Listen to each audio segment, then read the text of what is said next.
Keep in mind that each time you press the Enter key, that is a paragraph. It doesn't matter if the line's blank. It doesn't matter if you have 1, 2 words on the line.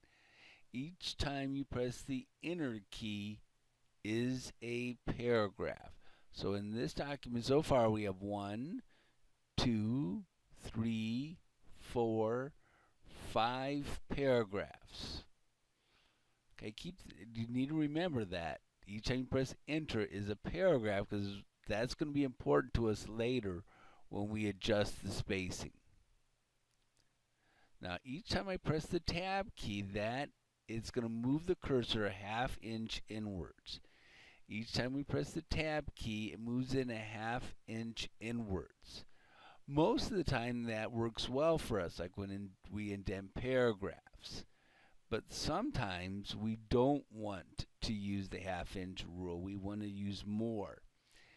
Tab keys are a great way to make text align on the page or to create a little small table. Notice we have a left tab. This appears right next to the ruler. There's a little L shape right next to the left-hand side of the ruler. That's the left tab.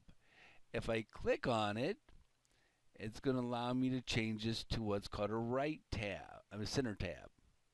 So now I have a center tab. Now if I click on it again, when I utilize it, it's going to be a right tab. Okay, so I'm just going through all my tabs.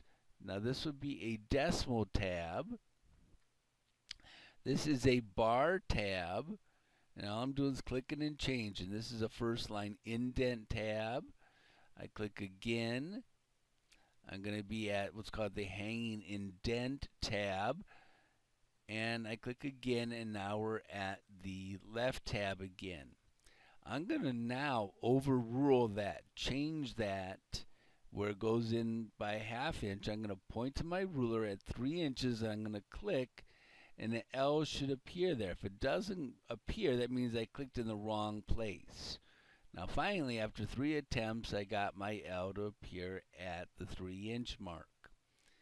Now I'm going to try getting one here at the 5-inch mark. Click. And now I'm going to press tab. Now I didn't go in a ½ inch. I went all the way to 3 inches where I told it it's a left tab.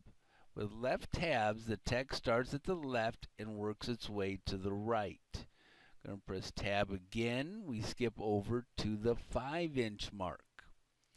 Okay, now you only want to keep these tab stops when you're using them. After you're done with them, get rid of them. To get rid of them, you click on the tab that you set. So example, click on the 3, and you just drag the L into the document, and then the tab is removed.